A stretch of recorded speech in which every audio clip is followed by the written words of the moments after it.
Hi,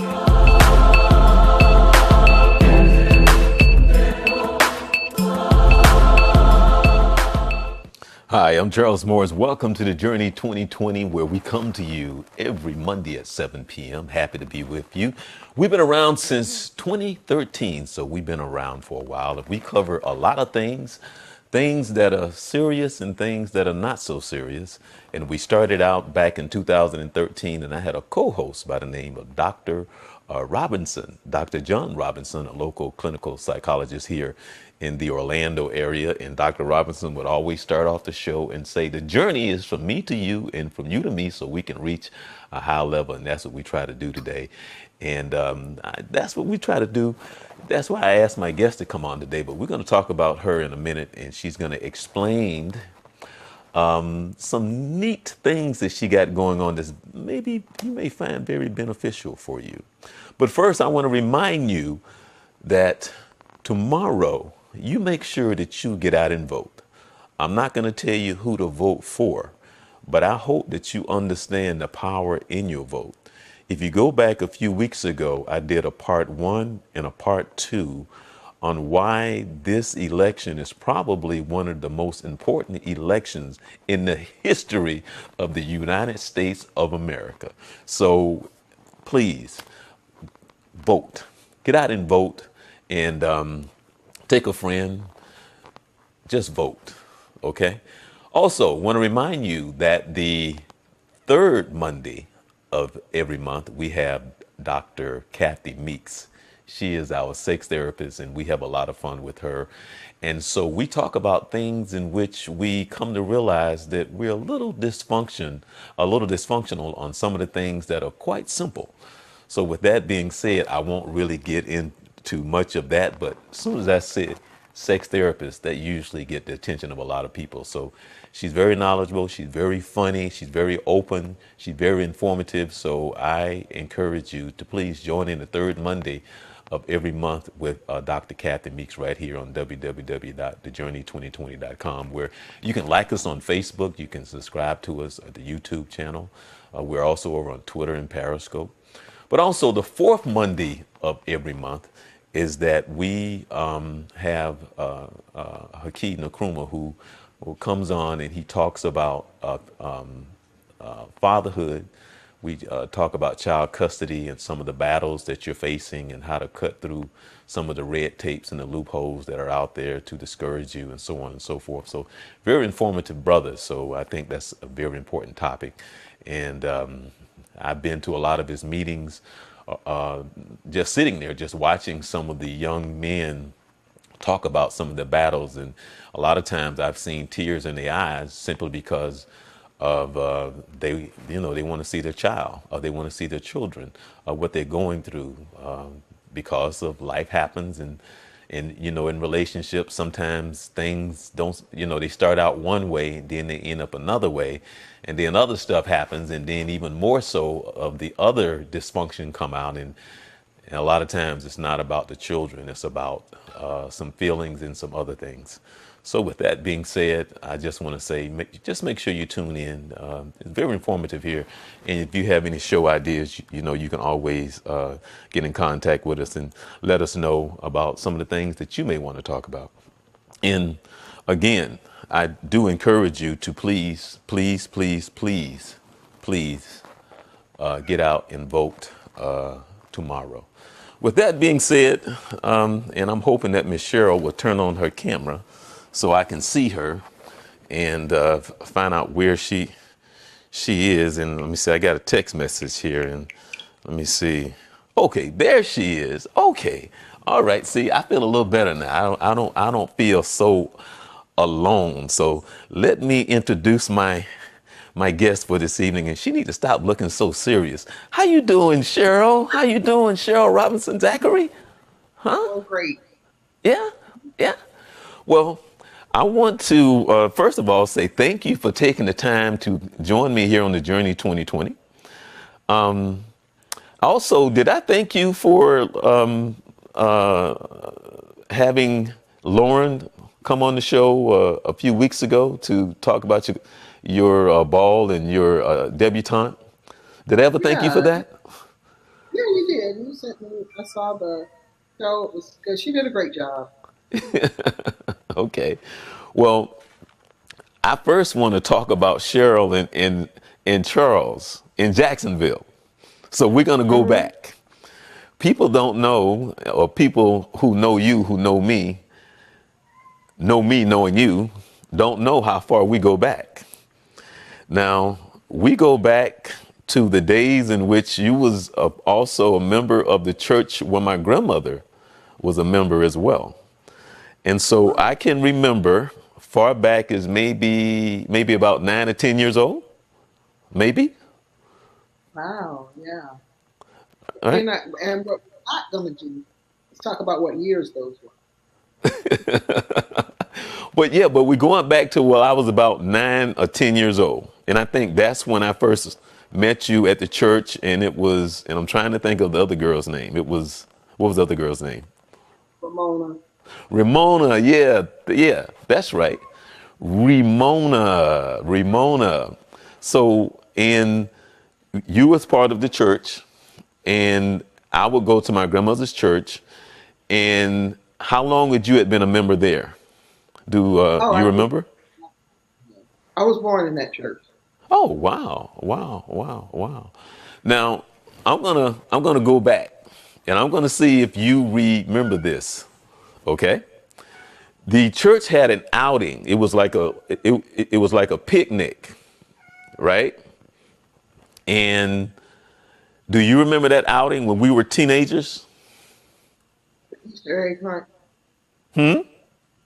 Was it the Easter egg hunt they had every year? No, no, no, no, no, no. This was an outing when we were like at like the beach, Oh, and absolutely not. I we don't. went swimming and all of that. It was like an outing that the church would have, where we would go and we would go swimming. It was at like Little Talbot Island, or one of the places where we would go swimming.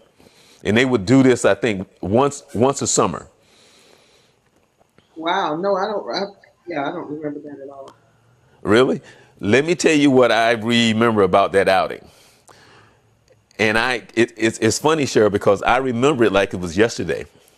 I was in the water, and you and Ramona was on on land, and I was swimming. Except I was swimming backwards, and I was trying to be cool, right? And I was Hmm. swimming backwards, and my head hit the post of this pole that was in the water. Oh, And you guys wow. went like, ah, and then I went underwater, trying to like stay underwater as long as I could because I was so embarrassed. And so when I came up, I was trying to be somewhere where you guys couldn't see me. Oh my, I don't remember that at all. But I remember that like it was yesterday because I remember how embarrassed I was once my head. I mean, it was no big. I was just swimming backwards and my head hit the pole. They had a pole there in the middle of the water, and you guys said something, and then I went down underneath the water and I swam way away from the pole before I came back up out of the water and hoping that you guys wouldn't see me. But I remember that day like it was yesterday, and we had to be about 14 years old, about 14. Okay. So, Well, but yeah. Now, let's talk about you in Jacksonville and you finishing high school. Where did you go to college? Hampton University. I'm sorry. Hampton University in Oh, Virginia. wow. Wow. Wow. Well, the reason why I asked you to come on the show because you're going to talk about the Down Assistant program. But before we get there, we're going to talk about you and how you got to Jacksonville. And also, I wanted to ask you how you're involved with our young people because I'm so impressed with what I've seen. And we highlighted that on the show with Miss Lauren. But for you, myself, I was talking to one of my frat brothers on the show when we was talking about this being one of the most important election. But Mhm. do you, when you're talking with the young people, is that part of the curriculum at all of what you do when you have them and you're trying to plant that seed? Is that part of what you guys do, as well, in addition to all the other things that you do? Yeah, yeah, for sure. So we include social responsibility as a part of the overall curriculum for the program. And not only encourage them to vote, but make sure that they are not only encourage them to register, right? Hmm. But we ensure that they are registered to vote, and obviously, if they're old enough to do so, then we Okay. can Now, encourage them to do that now, as how well. long have you been part of what you do with the young people? And I know this year, I think you said this was your last year is heading up the, I guess, to continue. But how long have you been doing this? First of all, you need to. We need to say that you're part of the AKA. So let's. Go ahead and announce that what part of the organization that you're associated with. So I'm a part of Psi Theta Omega chapter of Alpha Sorority Incorporated, and um, and I've been there since we were chartered, before we were chartered. But I'm a charter member of the chapter. We were chartered in 2008. Okay. So the program actually was, I kind of brought the idea to the chapter in 2009, thereabouts, and we kind of did feasibility studies and all of that to kind of figure out, how we wanted to. First of all, certainly ours is not the only program of its Right. sort in Right. the Central Florida area, but we tried to figure out how we could make ours a brand that's our own, right? And so, at any rate, so I've been involved since the first one was 2010, 2011. And I was involved at some degree every year until last year was my last one. So it has new leadership now, and I'm excited for them. And yeah, trying to But see, pass the but torch. now I'm going to ask you something because I've been working with kids and through my nonprofit and used to have a TV show for a period of about 10 years on Orange TV with the Youth Summit and so on and so forth. Ask you how knowing how we grew up. Okay, I don't have to go into detail how we grew up and how things were.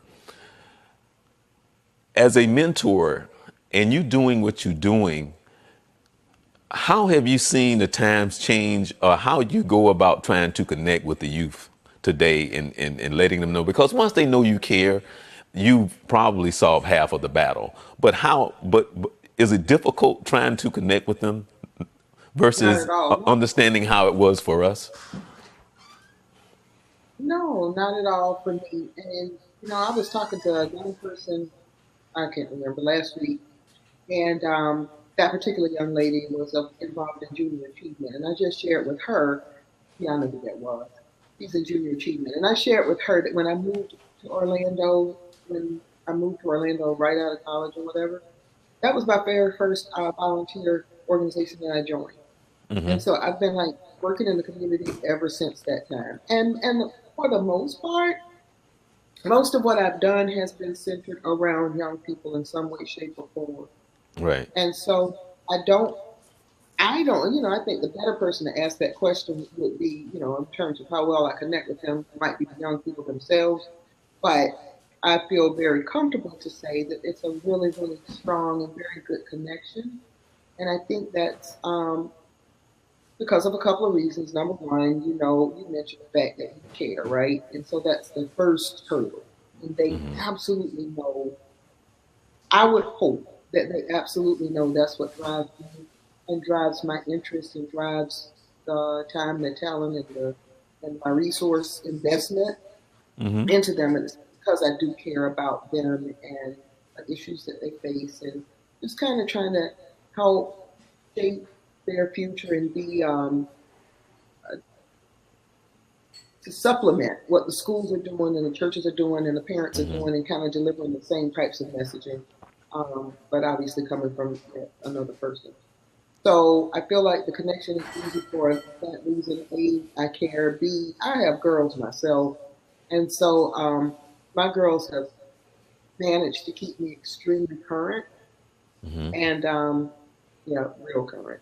So, I guess that connection that I have with my own kids helps me to stay current with what the kids are facing. I will say this though. You asked me how have I seen some of the children change, and I'll just mention this part. The very first BIJ Blooming in June class was in 2011. Um, And it is so interesting that when we look back at the picture, even their pictures of the first class in 2011, and look at the class of 2018, and that's not even 10 years. Hmm. The maturity level of the girls today in just 7 years, it's unbelievable. The young girl, the initial class looked like little girls. Nowadays, and I'm not saying this to say that the girls are not young ladies and women of young women of what's the word I'm looking, virtue and all those things. I'm not suggesting that at all.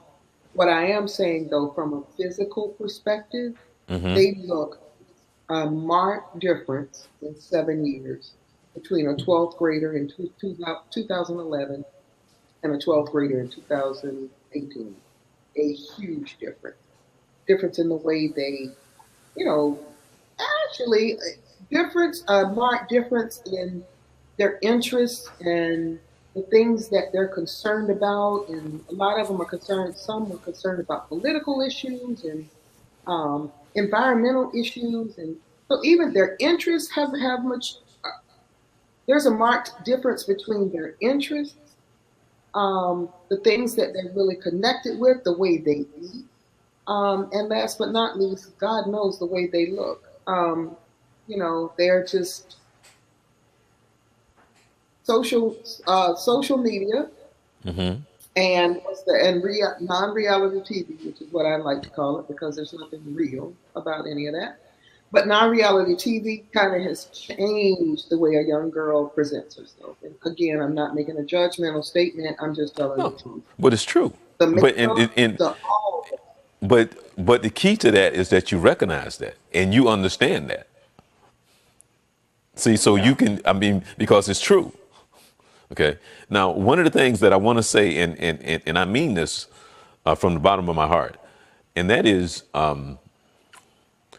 I've been associated with a lot of different organizations, and it's great to be around a lot of people like you who care, who has that spirit to take the time and have the concern.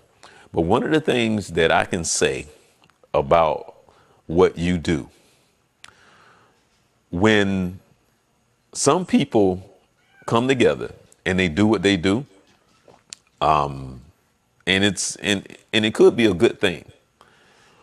But when your event ends and they go home, you change lives. And I'm saying this because it's true. Not only do you do what you do in the sense that you raise money to send them off to school and to help them, but you're changing generations, which is what it's about. And I don't know if anybody has ever told you that, or even if you understand that you're changing people's lives and you're changing generations. Because one of the things that I know as a male, and I'll say this to you as as one black man to a sister, is this right here. If more women would invest in our young ladies because of who they are and their value. I did a workshop of one of my summits, which was called If You Raise the Bar, I'm talking to the girls now, they'll raise their pants because of who you are. And if these young ladies truly understand the gift that you're trying to give them in their value and the essence of their existence, and they understand that, then a lot of the game that come their way, they won't fall for it, because they understand their value and what you're giving them. And so when you do what you do and you instilled in them what you do, you're changing generations. And I don't know if you even, I think you know that. But I just want to praise you for that. And I will always praise you for that because I've seen it. I've been part of it in the sense that I see what I see on stage, I hear what I hear, and I know what I know.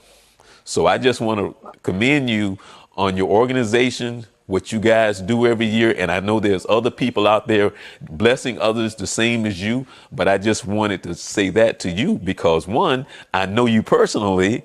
And two, that's what you do. Well, thank you. I really appreciate that feedback. I really do.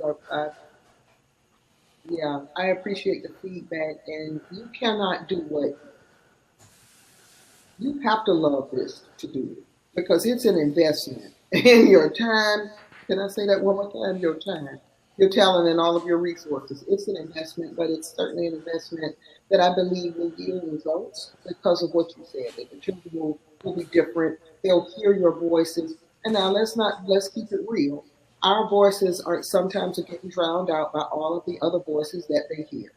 Right. But at the end of the day, it is our hope and what we try to do in teaching and skill and all that that what we've tried to teach and instill and model, not just talk, but try to model for them.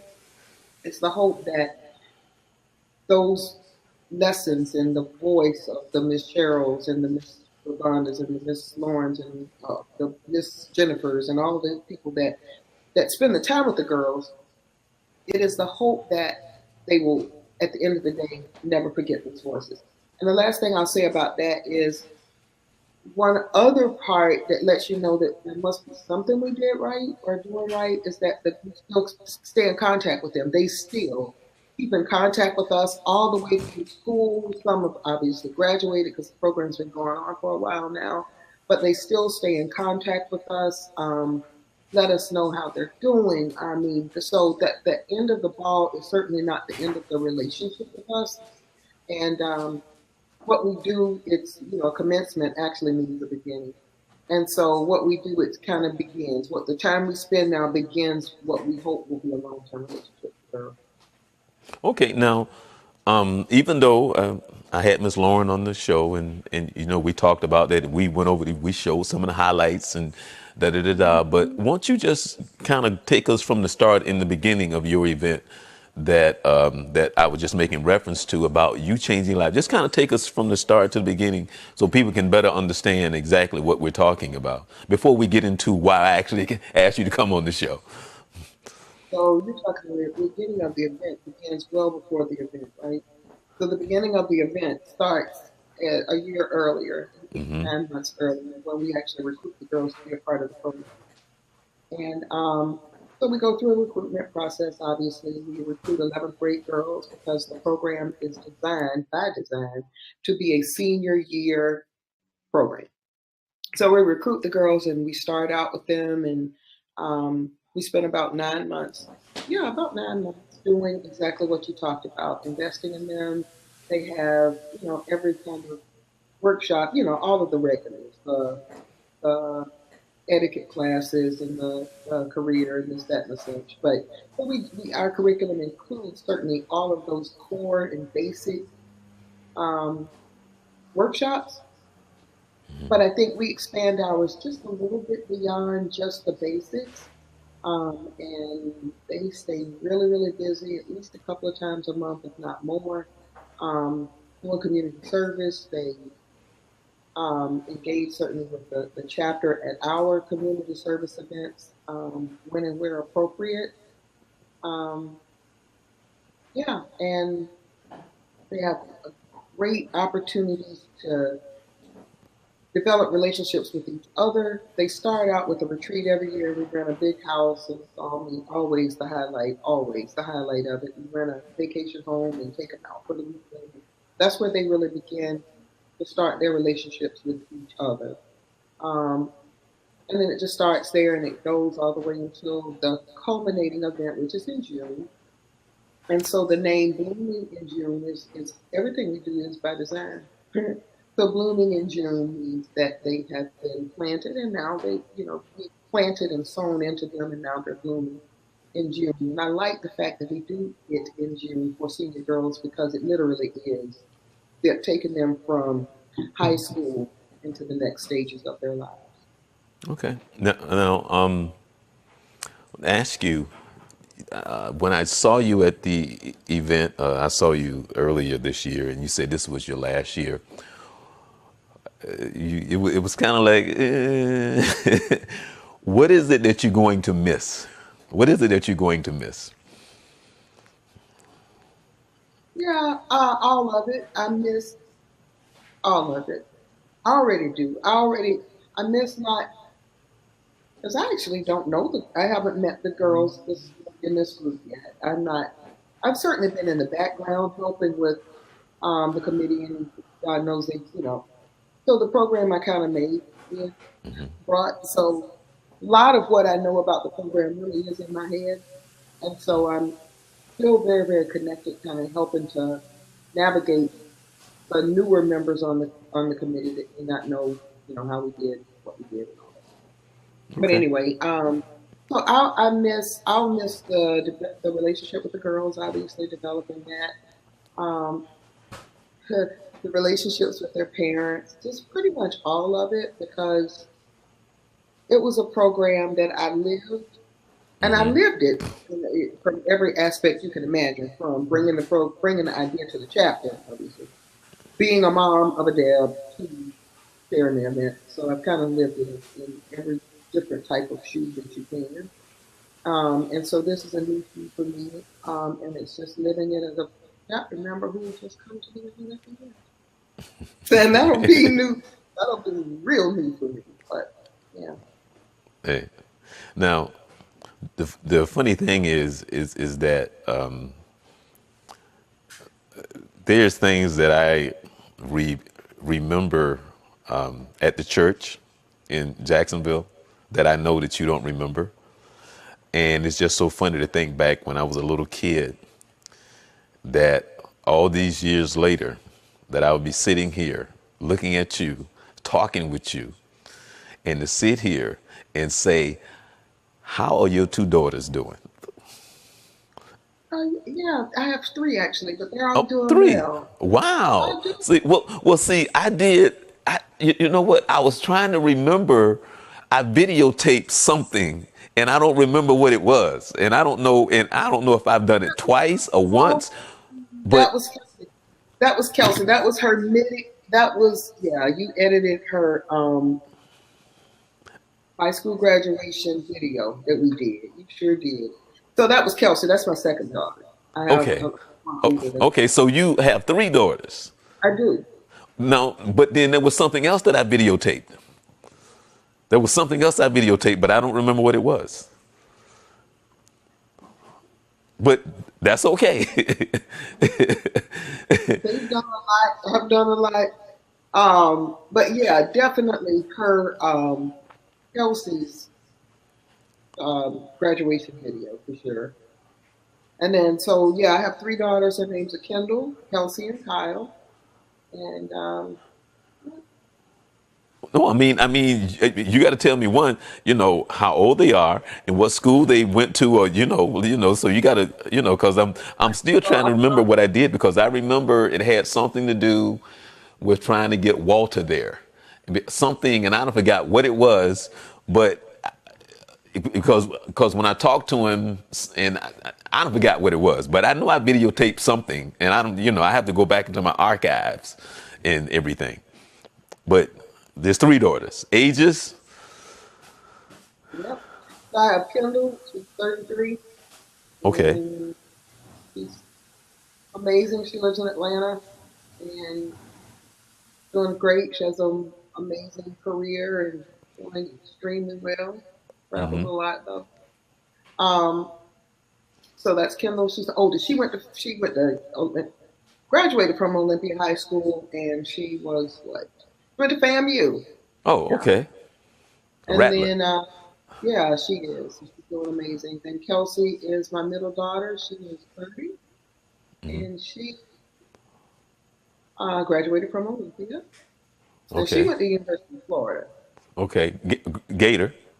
Yeah, and then she got her MBA at FAM, Okay. and she lives up in. She works for Johnson and Johnson. She's up in the New Jersey, Philly area, so she's up there. And then the youngest daughter is Kyle, and she went to Hampton. Okay. Um, Ultimately finished at Florida A&M, and now she has a biology degree from there. And now she's back at FAM. She's in the pharmacy program with 2.5 years left, I think. Yeah. Now, no. When you said what you said, but how did you end up going to Hampton, leaving Jacksonville, and why did you major in what you major in? Why did you choose Hampton? So here's the reality. I wanted to go to. I really did want to go to FAM. Yeah, I really did. But my mother said absolutely not. So you know why? Because it was just a party school. Well, she failed to realize. Yeah, how much partying you can do that far away. But anyway, I digress. So I wanted to go to FAMU. My mom was like, absolutely not. Um, then I was like, okay, so I'll go to FSU. She told me you're not going to Tallahassee. Hold on, wait a minute, wait a minute, wait a minute. Slow down, slow down. What did mom have against the Hill? What was wrong with the Hill? Well, I mean, it has obviously it had a reputation of being a party school, obviously, and she, I don't know, she just Wait a had minute, some. wait a minute, wait a minute. What school is not a party school? I'm not gonna let her know that we're gonna keep her in the dark because I had a good time.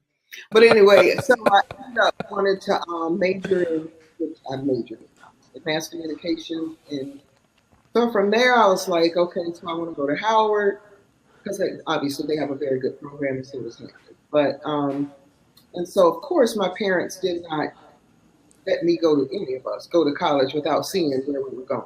So we took a trip up and went to Howard, and I liked it fine, but that was a little too urban for me. Um, yeah, so I was a little concerned about that. So anyway, just thought that that probably wasn't the best fit for me, and so on the way home, we went by Hampton, and the minute I drove through the gate, I said, "This is for me," and it was. It was it is a great school and great program. So you guys didn't party at Hampton. Ha ha. Mm.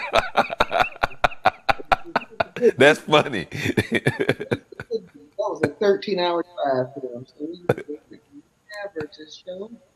Yeah, that's great. Yeah. Okay. Okay, I got you. I see. Smart move. Smart move. that that's funny. Okay. And you end up majoring in what again? Mass communication. So you said when I grow up I want to be. I don't know. Yeah, I thought I wanted a career in television or whatever, and so I've actually throughout college I had internships in all of the media, right?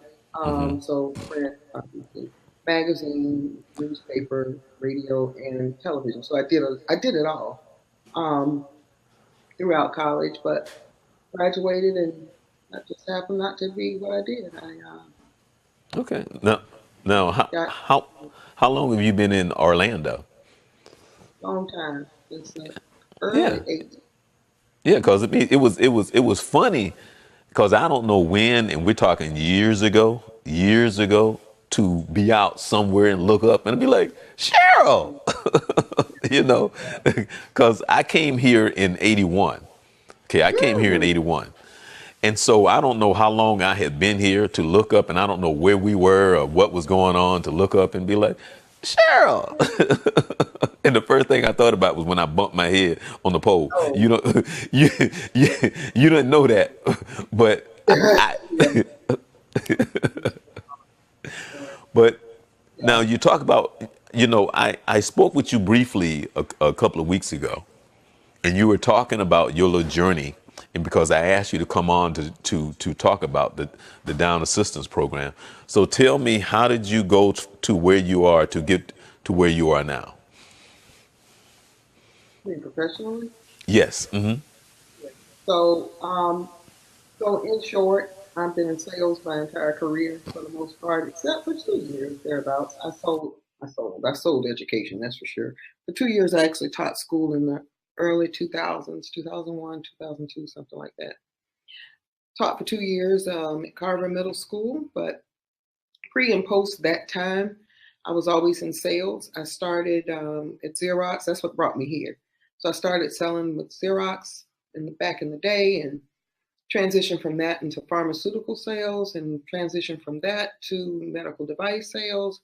And so I've been in sales the entire time, and just made a career change recently, and I'm doing real estate sales. So I'm still in sales. Wow, wow, wow. So you was telling me about this Down Assistance Program. Down payment. Now, there has been like over the years, I've always heard of Down Assistance Program, and I'm going to ask you a question, and I don't know if I'm asking the correct question, but are the most Down Assistance programs the same, or how do they differ, if there's any difference between them? Yeah. So it's down payment assistance programs for people trying to purchase homes, obviously. Um, yeah, so they're all the same in the goal is to provide funding for down payment for either first time home buyers, or in the case of the one that I'll talk about in more detail today, it's not necessarily, you necessarily have to be a first time home buyers, but in general, the the purpose of all of them are the purpose is to provide down payment assistance to people who are trying to purchase homes for primary residences. Um, yeah, so Now, let me see if I can ask this correctly. What, who is the motivator behind the whole idea of that program?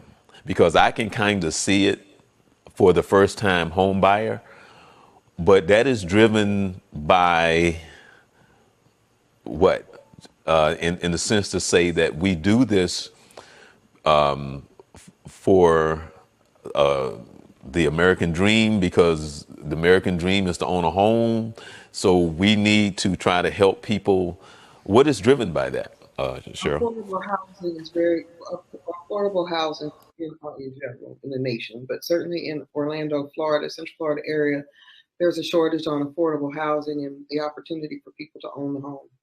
And so, there are programs. The state of Florida has a bond program, and the counties have different down payment assistance programs. Like, as an example, Orange County has one to do just that, to help people to realize the American dream and to have some of the upfront money that they need in order to purchase a home.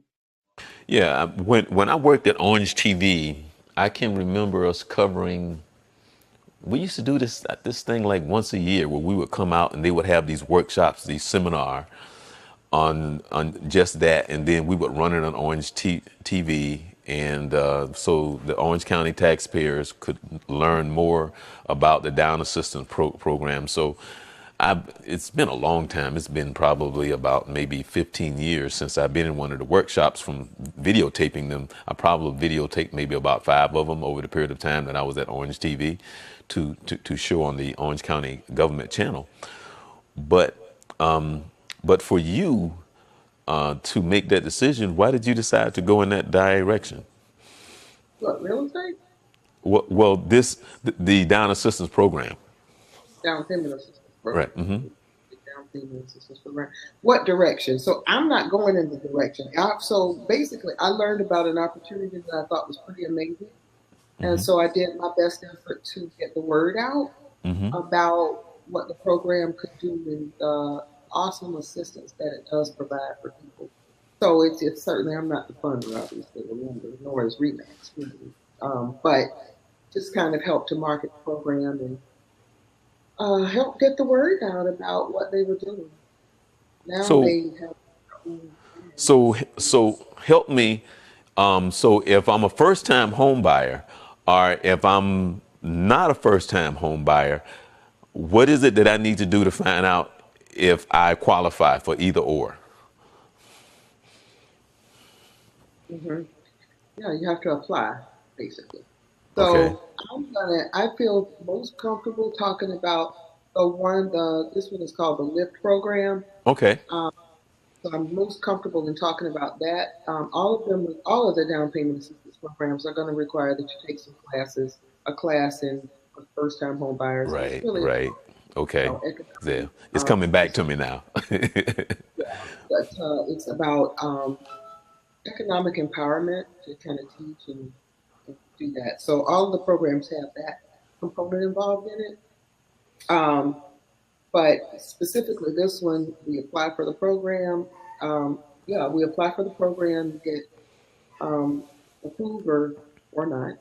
And from that point, there's going to be a class that's going to be offered. And from there, you get the money. So you can then go out and shop and purchase a home and know that your down payment at least is covered. Wow.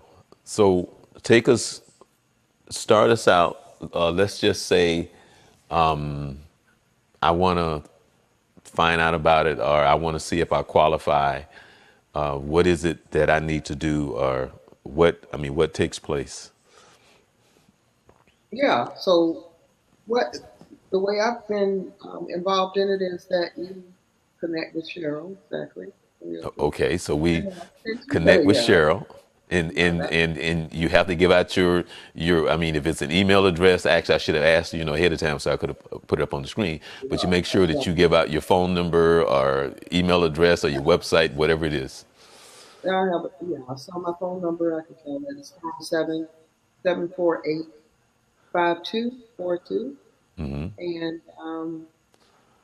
yeah, they just give me a call and we schedule a phone consultation. So I kind of talk to them about the ins and outs of the program and get a little bit of background on them and what they're trying to accomplish and what their family looks like and family size looks like and what their credit looks like. And from there, I send them over as a referral to the lender. The lender does the whole pre-qualification or pre-approval process. And from that, they determine how much they can afford, how much they can qualify for. And here's the reality.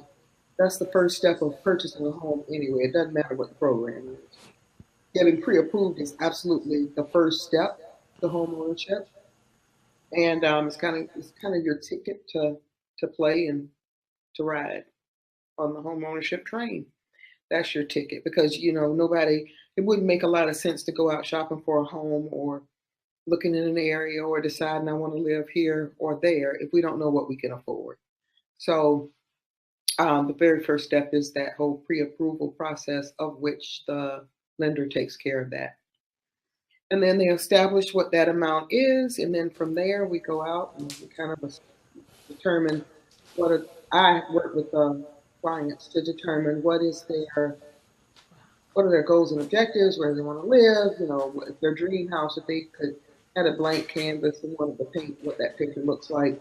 Um, so we kind of try to paint the picture and then hopefully deliver a masterpiece and giving them the home that they can afford what they want. Now, for myself, now when people think of this as far as the down assistance program, and I'm going to try to ask this. Can I get a down assistance program if I'm on a $2 million Down, house? I'm going to need you to say down payment assistance program. And Okay, yes, you down can assistance. Oh, okay, down payment huh? payment. Down assistance, Are you serious right now? Down payment. Say, down repeat payment after me. Assistance. assistance. Okay, Very good. All right. okay. So yeah, I'm sure you can. Yeah, because here's the thing: they're gonna give you. You're gonna qualify for however much you qualify for, and you have enough money to make up the difference to get you to that 2 million. Absolutely. Now, once I go through all this, about how long does this take? I mean, from from start to finish. I'm taking the classes. I'm trying to get pre-qualified. About how long does it take?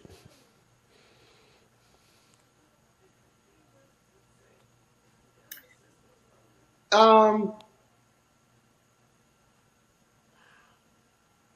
yeah. So it takes you about a week to get, your paperwork done and get paperwork in, and then you get your pre-approval. And then, the rest of it, well, listen, we have 60 days from the time you get the money on reserve till we have to be under contract. So, I mean, it depends on how long it takes you to find a house and to settle on something that you'd be interested in having. This one, however, we're not at that point yet. The Hmm.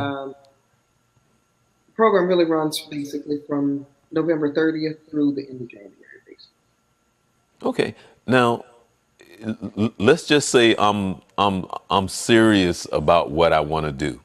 Okay, and I'm serious about this about your program, but I need to do something to fix my credit.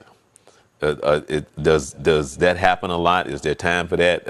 Because I know a lot of times we have bad credit, and so what is it that needs to be done to fix my credit? If that's well, I mean, if it's fixable, I mean, because some of us we Depends on, everything is fixable, right? It depends okay, on, oh, it depends on how far away you are from. So we didn't talk about that. The minimum credit score on this program is 620.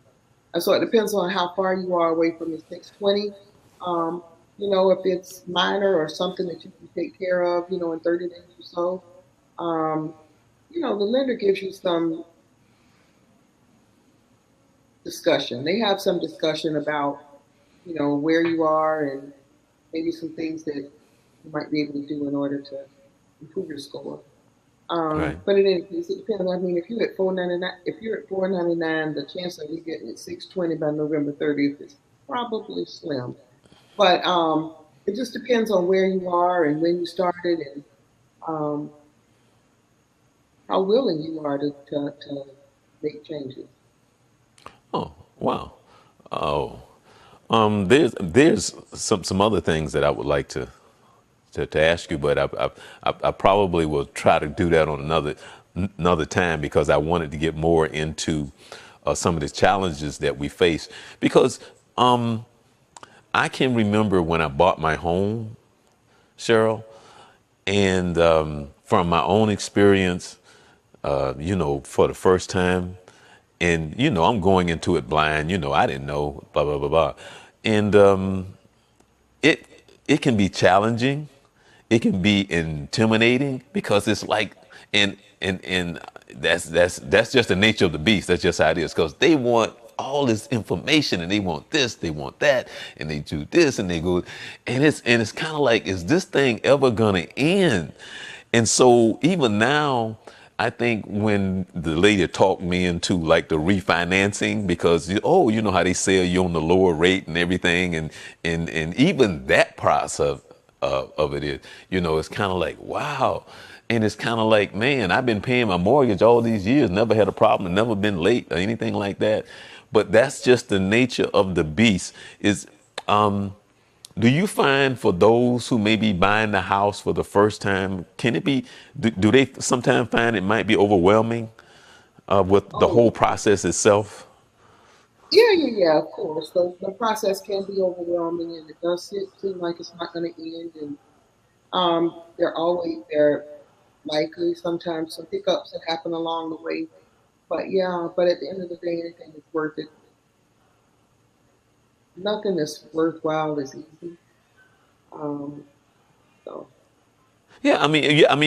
It's yeah, it's worth it. It's just that I think a lot of times when you come in, especially when you're young, and this is your first time, but now it's it's kind of like when you go buy a car, when you just want to go buy the car, but then the salesman and all that they want to, and all the stuff that they try to take you through and be like, man, I really just want to buy a car.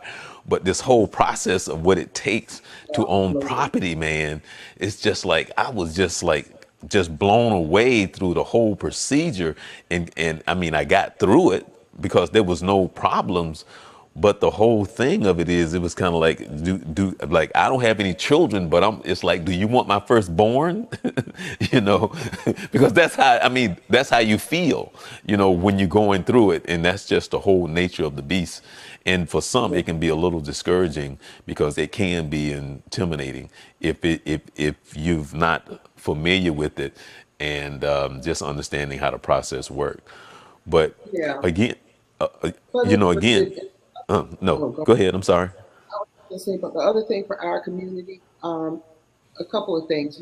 There are a lot of things we don't know about the process.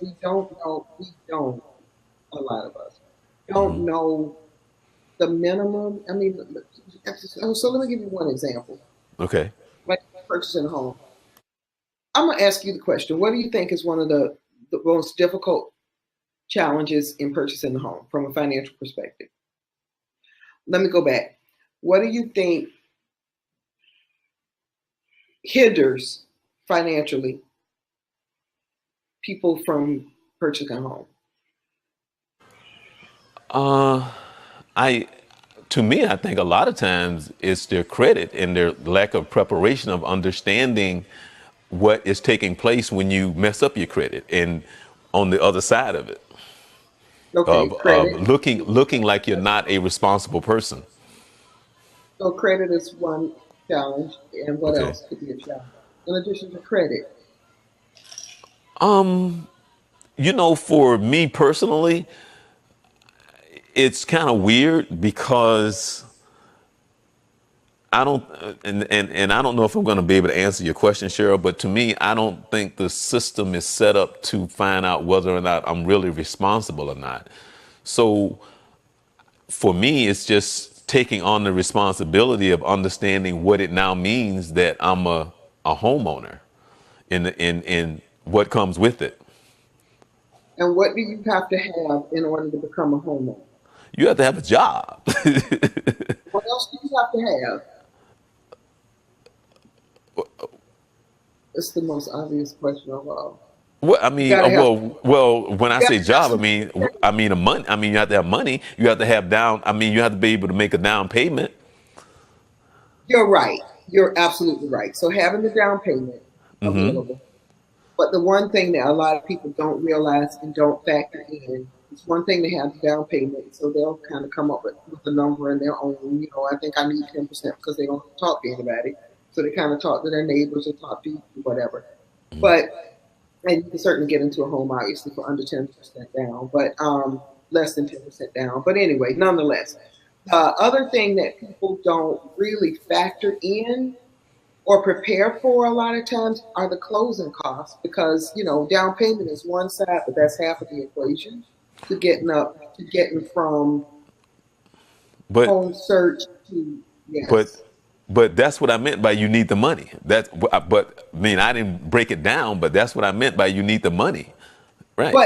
But the reason why I wanted to break it down was because that's one whole that people many times don't even realize that that's a responsibility that they have. They think, oh, if I got enough for a down payment, and not realize we're not going to leave.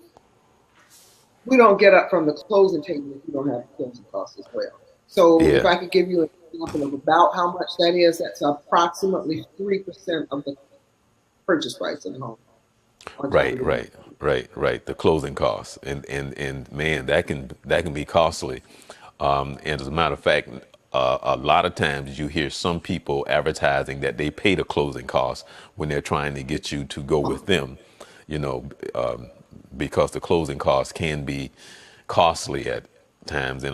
And then honestly, Cheryl, and you know that, and I'll say it because what I mean by it being intimidating, when you go in there and you do need somebody who understand how this works because there's a lot of stuff going on. There's language that you don't understand. There's papers that you're looking at that you're trying to read, and it's in language that you need to explain this to me because you're signing and they're giving you papers, you sign, they're giving you papers, and they say something, but you really need to understand the language as well because it can be overwhelming, like I said, because a lot of that stuff is written in terms of like, well, okay, okay, okay. Now, what did you just sign? I don't know, but I'm getting a home.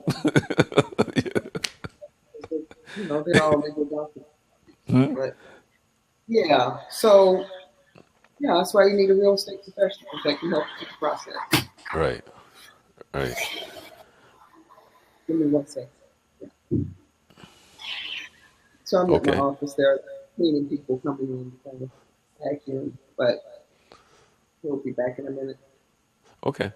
Now, again, we need to be able to get in contact with you because you Mhm. gonna help us.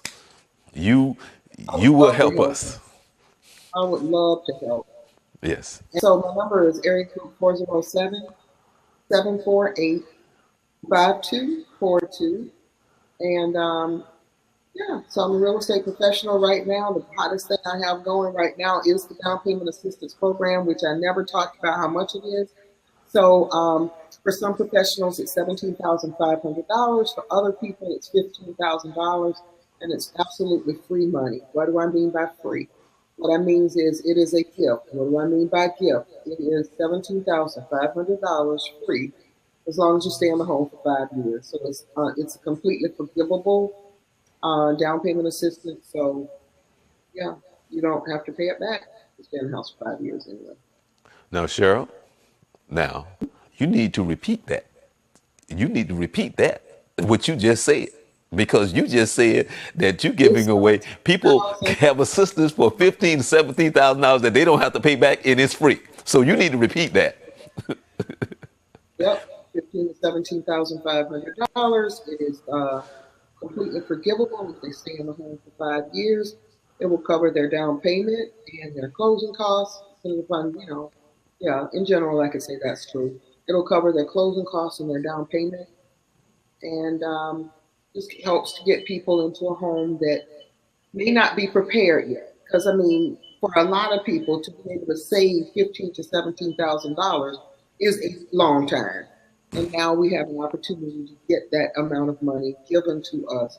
Yet some people are still. I was talking to a lady today. This was so funny, and she was like, "Oh, I feel kind of leery about it. I don't feel comfortable. I feel leery about it." And so, I really do take. Yeah, look at you. That's how I feel. Look at you. Wait a minute, wait a minute. As Wait a minute. She feeling leery about what? I guess sometimes that we get concerned when stuff does sound too good to be true. So I can appreciate that. Okay, But when I told her, I asked her did she go to church because I believe that I am a woman of faith, right, and and so I asked her if she went to church, and she said yes. And I told her that God does not give us a spirit of fear, but of power, love, and a sound mind. And so for her to pray about it and let God be her guide because He didn't give us a spirit of fear, but a spirit of a sound mind. And right, so to listen to the program, to pray about it, and to have God lead her for wherever she wanted to go. But people talk to their neighbor, they talk to other people, they so many of our community, and we're gonna wrap this up in a minute because I will now my I've been called turned Reverend Real Estate.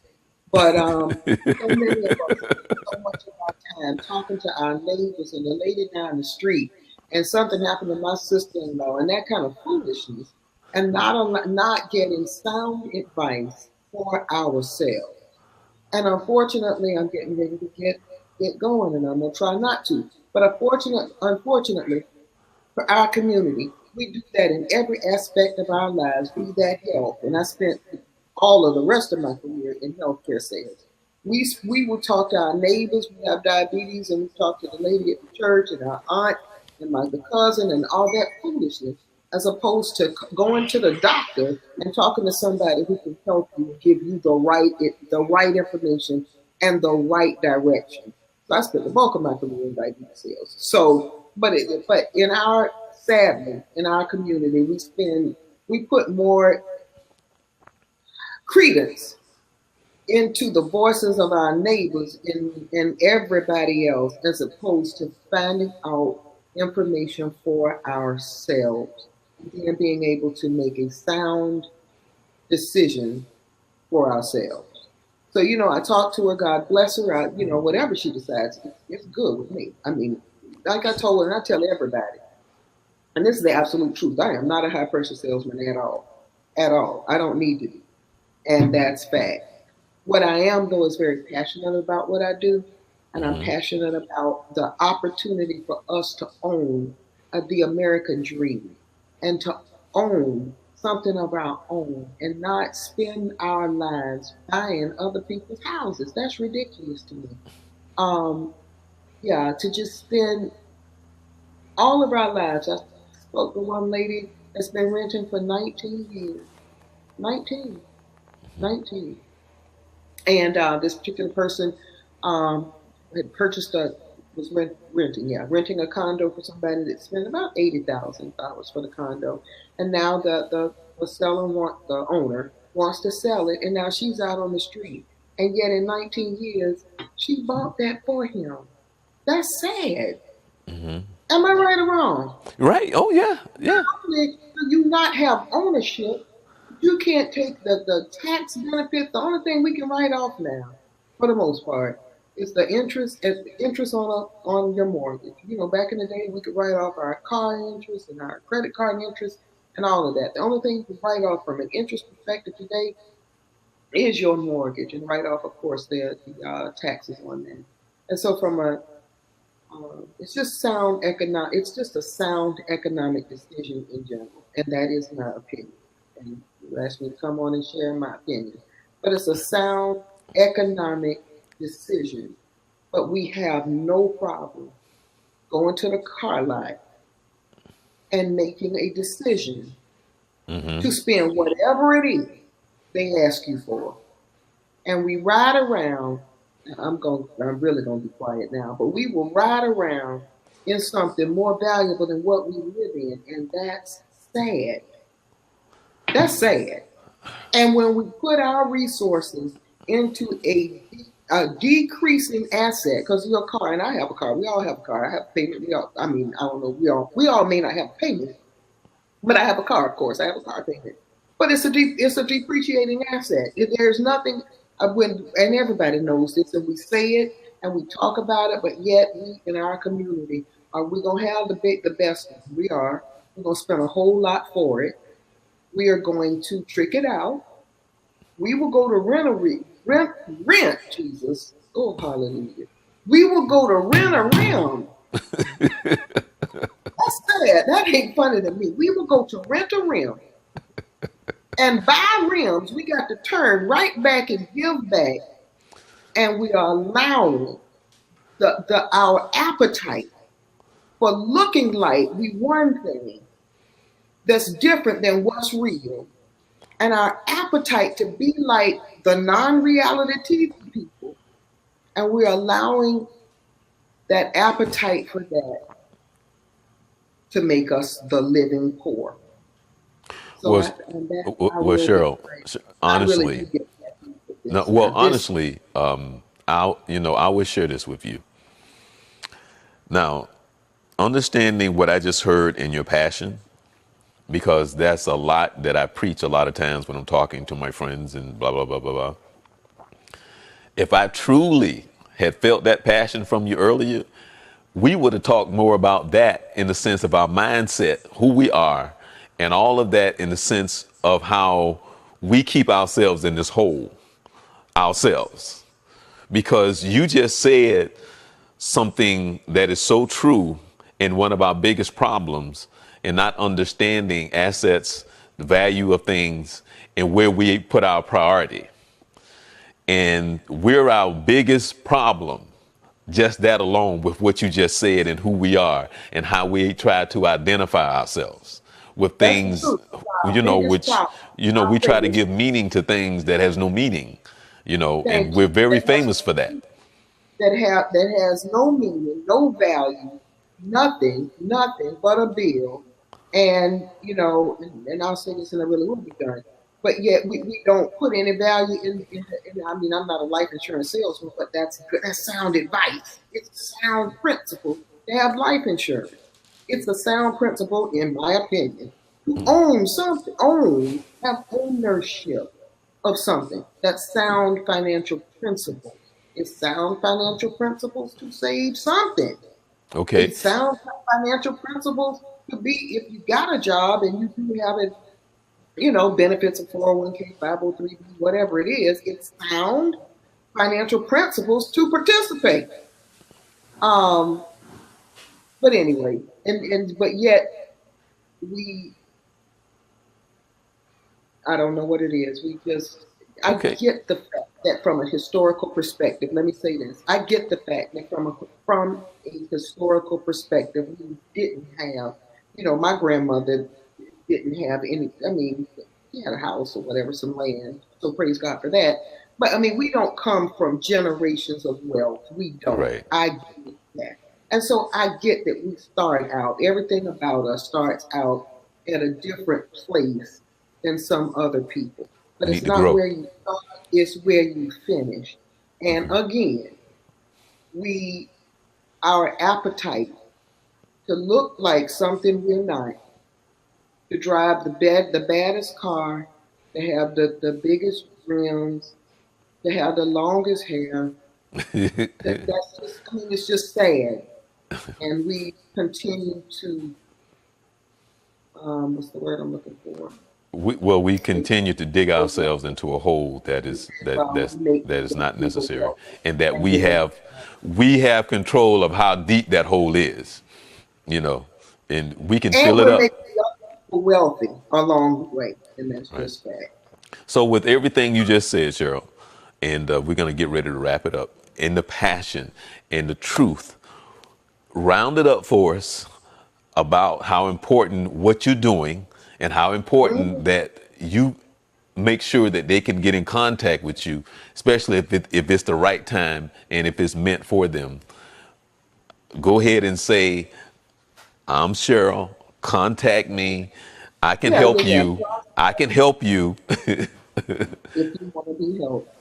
So I'm Cheryl Zackery, real, realtor, Lord Jesus, real estate consultant for Remax Town Center. You see the little sign in the back. Uh, my number is 407-748-5242. And again, the purpose of my visit today was really to talk about the down payment assistance program that will help people to with down payment assistance, down payment obviously, and closing costs to purchase a home in the Orange, Osceola, Seminole, or Lake County area. Again, it's $17,500 or $15,000. That is free. So that's So all I have. notice she said free. Now, one thing, no, one thing that we understand, It's the free. word is free.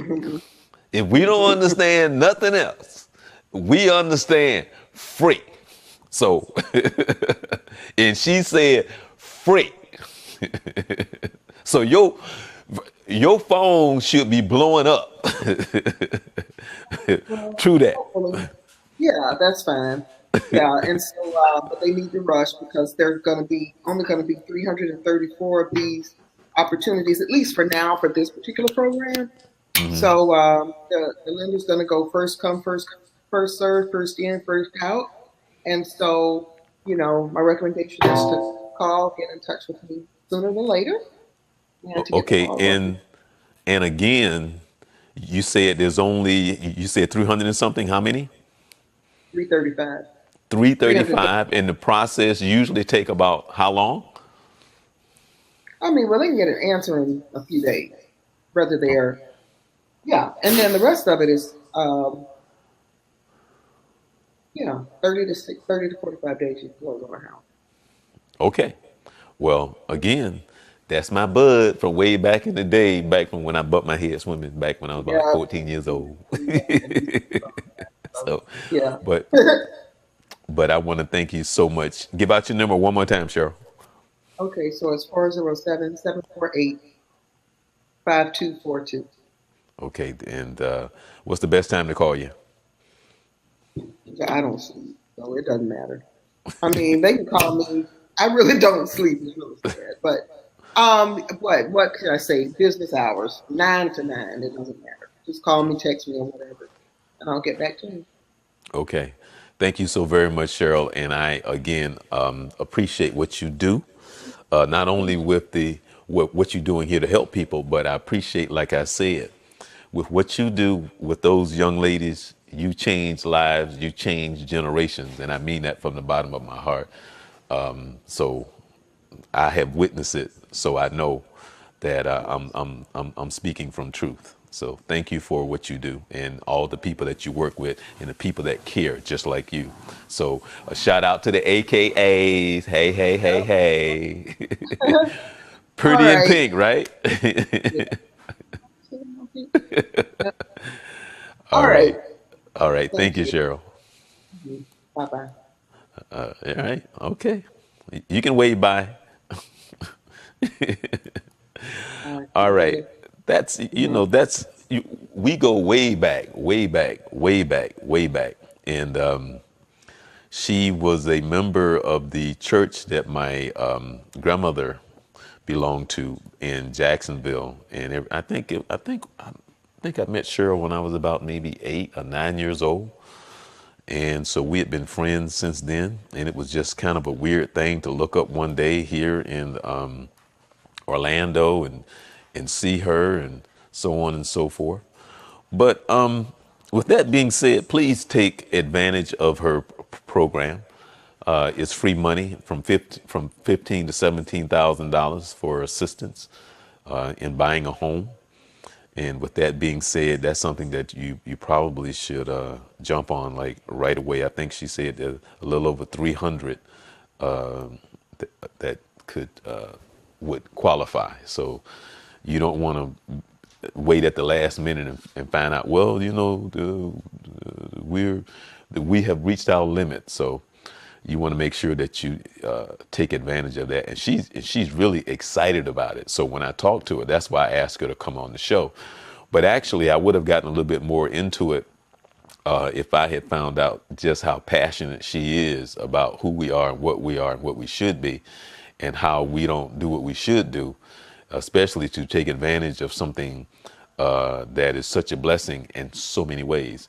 And I can't even, I mean, if you don't know how to spell anything, you know how to spell free, and you understand what free is, and that's what it is. It's free money. So please take advantage of that. Here at the Journey 2020, we try to come to you. We try to hit on some serious things and some light things, but nothing is more serious than for you to get out and vote tomorrow. Please get out and vote. And whenever the time comes, this show will be up and will probably, I don't know how many years, it may be on the internet long after I'm gone. And people could watch this 30 years from now. I have no idea. But if you do watch it and there's an opportunity for you to register to vote, not only do you register, but you go out and you vote. And it's so important because for the price that's been paid. And for those who don't understand the price, you need to go talk to somebody, because there's a heavy price that's been paid for you to vote. It wasn't just given, it was earned in ways in which people's lives were taken. I'm sorry, I don't want to get into that. Anyway, I'm Charles Morris. You can like us on Facebook. You can subscribe to us on the YouTube channel. We come your way every Monday at 7 p.m. at www.thejourney2020.com. Also, make sure that you catch us on Wednesday night with the original Coach Carter, with Youth Central Sports at 11 p.m. Eastern Time. That's www.youthcentralsports.com, where we talk about some of any and everything when it comes to sports. It's a lot of fun talking with Vince. So Vince is a Dallas Cowboy fan, so I always try to slip in some aspirin because the brother needs it. Just like my pastor is a Buccaneer fan, and I try to slip the pastor some Advil as well. Pain. Anyway, I'm Charles Morris, and I want to say blessings to you. Get out and vote. Get out and vote. Get out and vote. And if you have a chance, go back and check out a couple of shows from a few weeks ago, and we're talking about why it is so important and why this election is so important. I think I did a part 1 and a part 2. I don't know if I did a part 3. But anyway, we talked about it, had some very good guests on, and emphasized that you should get out and vote. Okay? I'm not going to tell you who to vote for. I'm just going to tell you to get out and vote. You be blessed and enjoy the rest of your week. I'm Charles Morris.